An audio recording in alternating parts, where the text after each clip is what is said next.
नमस्कार बच्चों, आप सभी ठीक होंगे क्योंकि ये कोरोना काल चल रहा है और हम आप लोगों को ऑनलाइन पढ़ा रहे हैं, तो सभी घर में होंगे और सभी स्वस्थ होंगे और अच्छा है।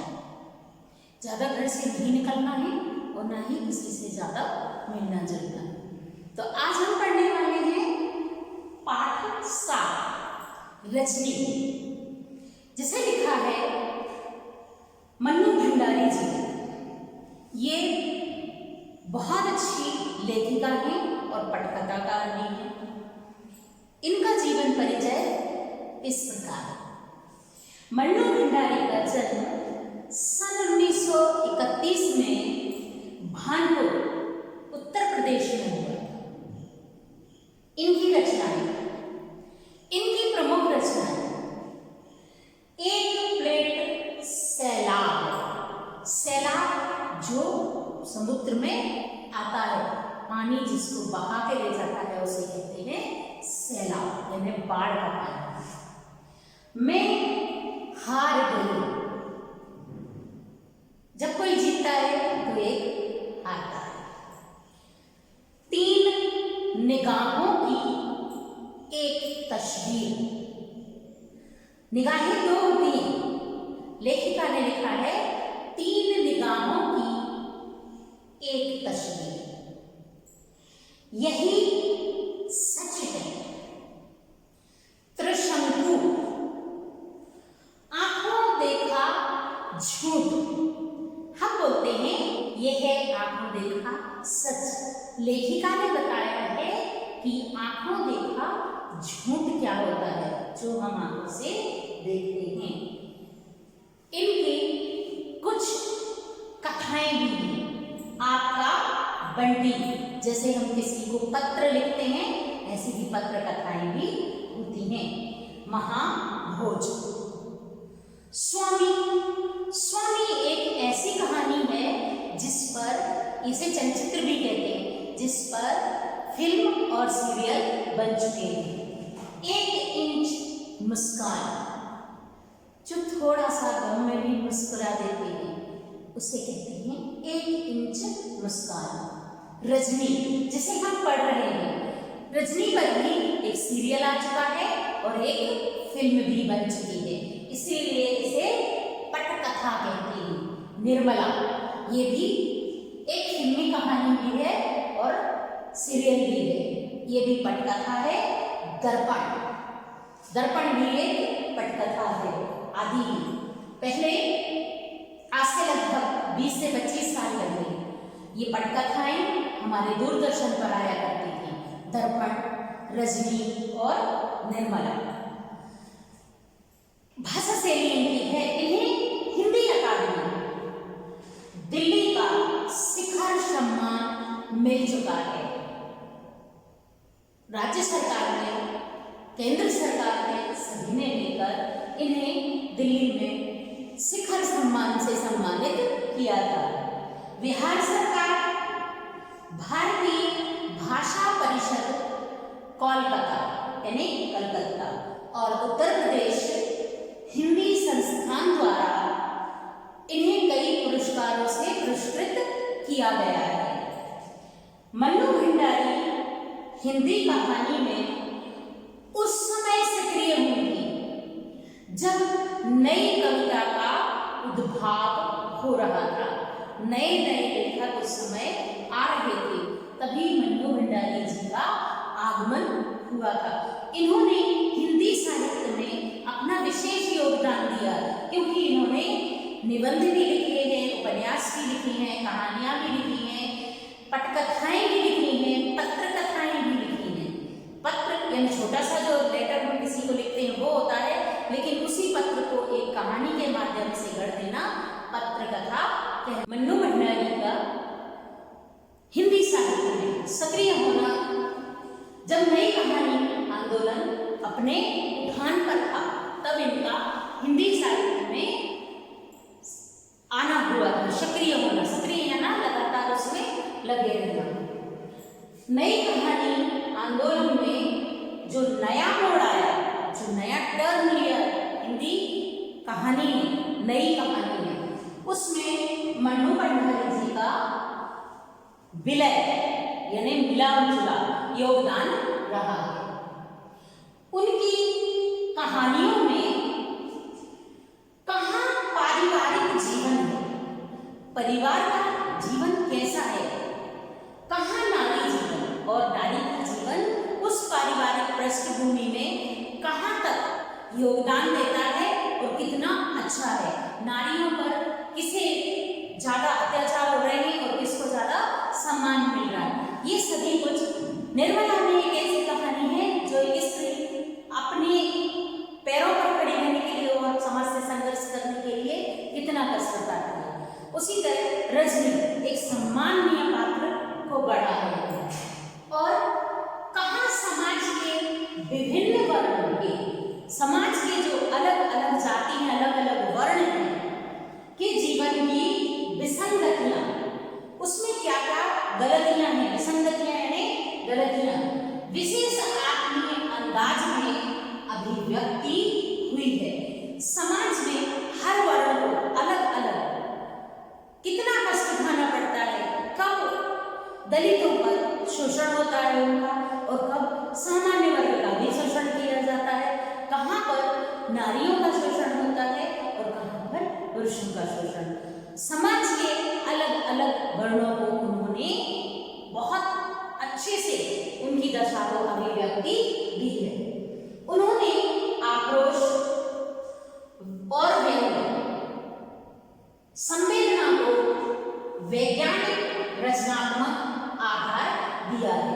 आक्रोश यानी क्रोध को, व्यंग यानी मजाक को और संवेदना किसी के प्रति दिल में छुपी हुई संवेदना दया को दर्शाना। उन्होंने इनको मनोवैज्ञानिक भी आधार दिया और रचनात्मक आधार भी दिया। मनोवैज्ञानिक क्रिया क्या होती है, जब किसी को क्रोध आता है या कोई किसी का मजाक उड़ाता है या उस पर संवेदना प्रकट करता है, वही उसको किस तरह से रचा जाए वो रचनात्मक आधार मन्नू भंडारी जी ने दिया है।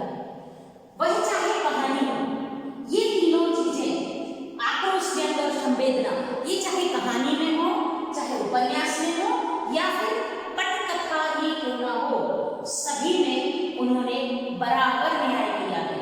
वो चाहे फिल्माया जाने वाला सीरियल हो या फिल्म हो, रजनी निर्मला या स्वामी की पटकथा हो या उपन्यास, इन्होंने उपन्यास भी बहुत लिखी हैं। आंखों देखा झूठ, ये इनकी उपन्यास है। तो चाहे उपन्यास हो या फिर कहानियां, इन्होंने कहानियां एक प्लेट सैलाब, ये कहानी लिखी, इसमें भी आक्रोश और संवेदना बराबर इन्होंने व्यक्त किया है। एक प्लेट सैलाब में तो इनका व्यंग का पुट भी शामिल है कि किस तरह से सैलाब को प्लेट में भर दिया, ये एक व्यंग है। तो मन्नू भंडारी जी हिंदी साहित्य में अपना विशेष स्थान रखती है क्योंकि वो इकलौती ऐसी लेखिका है जिन्होंने सारी विधाओं पर कुछ ना कुछ लिखा है। यात्रा वृतांत हो, संस्मरण हो, कहानी, उपन्यास, पटकथा, पत्र साहित्य, सभी पर उन्होंने कुछ ना कुछ लिखा है। इसलिए हिंदी साहित्य में इनका स्थान सर्वोपरि माना गया है। मन्नू बिहारी का रजनी नामक जो पाठ है, अब हम उसका सारांश देखेंगे क्योंकि कहानी बहुत बड़ी होती है और उसके जो सार यानी जो उसका रस निकलता है उसको सारांश कहते हैं। तो इसका सारांश इस प्रकार है। रजनी मन्नू भंडारी द्वारा लिखित एक पटकथा है। पटकथा मतलब जो टीवी पर या फिल्मों के पलट पर, चित्रपट पर फिल्माई जाती है उसे पटकथा कहते हैं। जो पिछली सदी के 90 दशक का यानी 1990 के बाद का एक बहुचर्चित टीवी धारावाहिक रहा है। बासु चटर्जी के निर्देशन में बने इस धारावाहिक की हर कड़ी में, कड़ी यानी एपिसोड, इसे बासु चटर्जी ने निर्देशित किया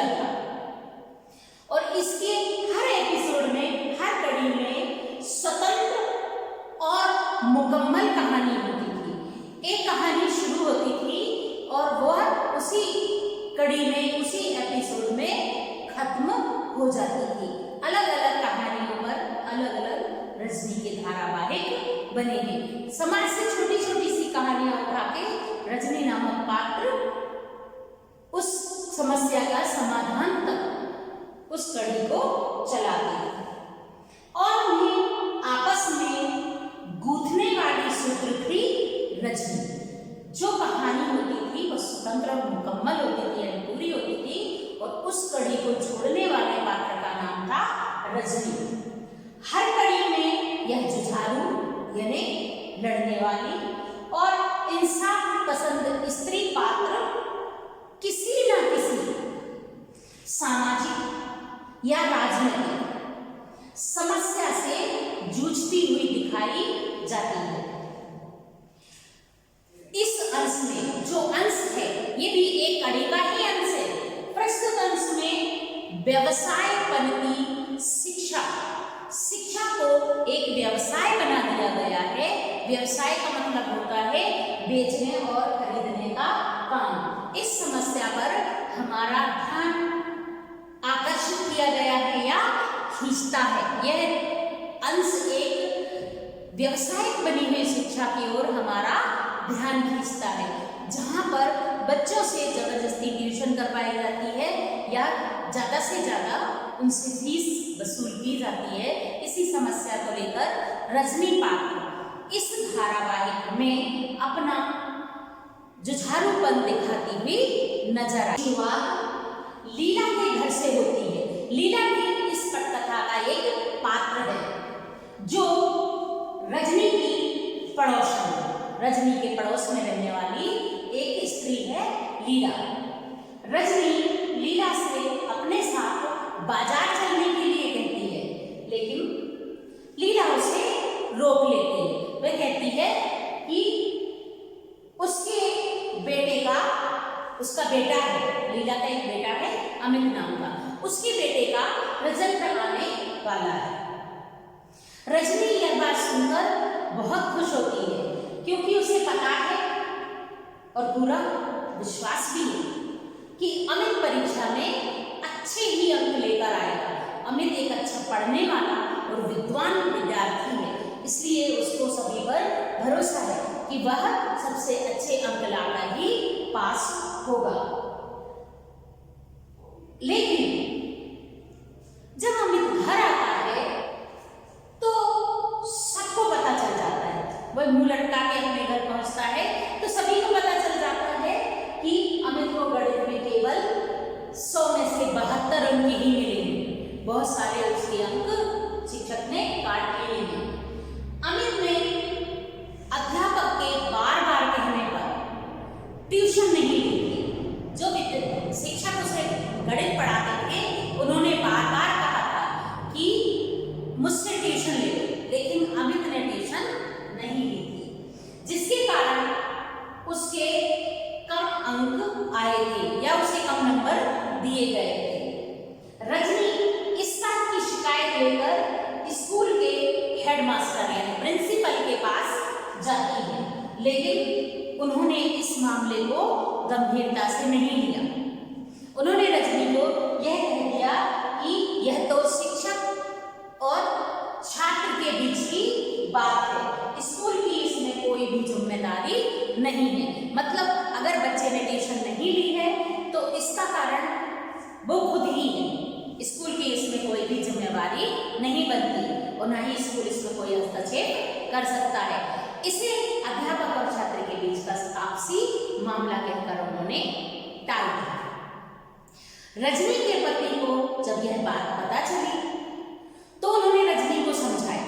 उन्हें पता था कि ये बहुत जुझारू है, ये जब तक इस बात की तह में नहीं जाएगी नहीं मानेगी। तो उन्होंने रजनी से कहा कि तुम्हें इस मामले में पढ़ने की कोई जरूरत नहीं है।